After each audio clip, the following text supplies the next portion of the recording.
What's going on, Shake Squad? It's your boy Joey Shake72 coming to you guys with the video right now. So it looks like defensive end Yannick Ngakoue has been traded to the Minnesota Vikings for a second-round pick and a fifth-round conditional that could turn to a third-round pick. Okay, so was the Minnesota Vikings like a team that I thought he was going to go to? No, I did not. Apparently, they have the cap space, which I did check out. But let me tell you something.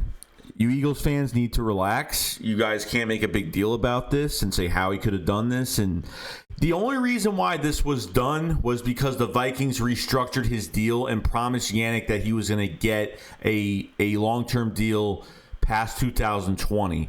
That's the only reason why they got this done, and it was so damn affordable. Okay, so this fifth round conditional could turn to a third with the incentives. Pretty much, if Yannick gets over a certain amount of sacks or a certain amount of tackles, then that will turn. If he does well, then the Jaguars will get a higher draft pick out of it. Okay, you look at a fourth or a third round pick, but it can go as high as a third round pick.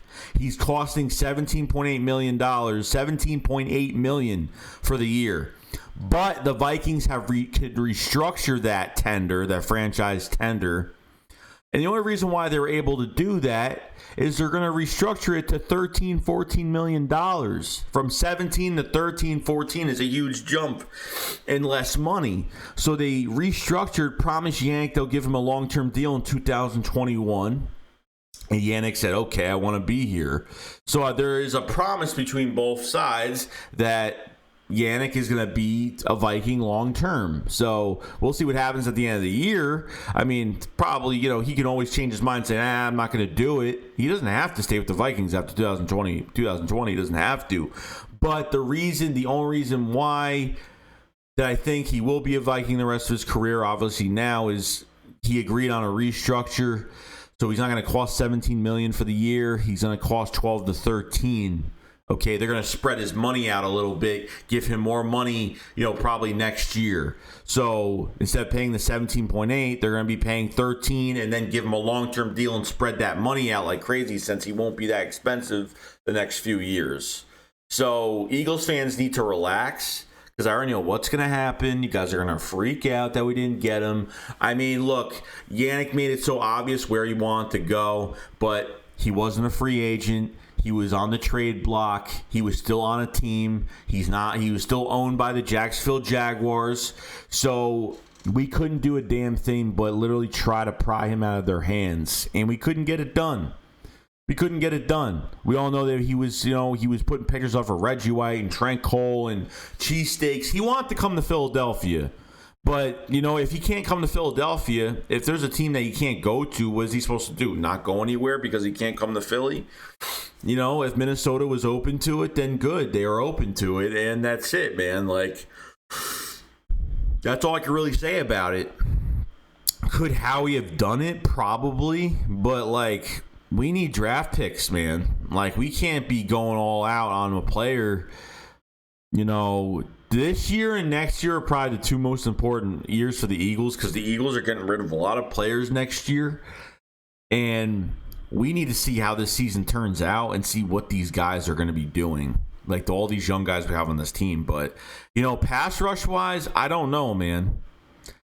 Derek Barnett's option was picked up. Brandon Graham's only here for another, till next year? And that's it. Through 2021, and he's done unless they resign him for another year. Is Derek Barnett going to be promising at defensive end? Josh Sweat's no Pro Bowl player, but he's a good rotational guy. Vinny Curry's just going to be a rental. So literally at defensive end, you pretty much have one guy that's here. And other than that, that's it. Derek Barnett's the only guy that's going to be here the next couple of years. Everyone else could be gone. You never know. So obviously adding Yannick Ngakoue would have been a huge thing if they did it, but at the end of the day, you can't do it. You just can't. It's too much. The Eagles need to pry some players off this team, and Howie's not worried about the cap situation, but that's the way it's got to go. I wanted Yannick when it first happened. I thought it was going to happen, but I said to myself, it's not going to happen.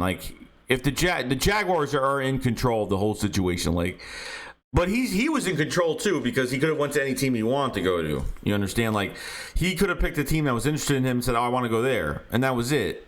But the Jaguars wanted compensation, the perfect price for Yannick Ngakoue,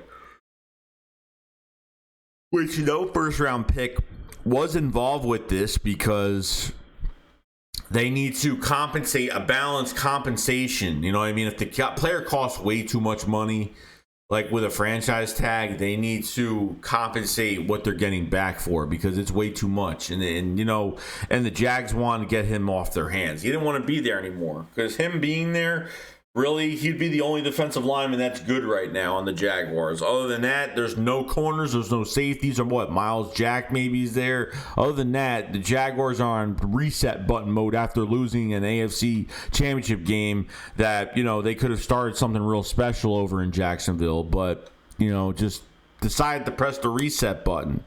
So that's just what happens. But other than that, guys, let me know what you guys think about the Yannick Ngakoue trade to the Minnesota Vikings. I understand, some Eagles fans are going to be mad, but I wouldn't have done this. That's just me. That's just me. But other than that, guys, I will see you guys later. Shake Squad up. Fly, Fly. Peace out, guys.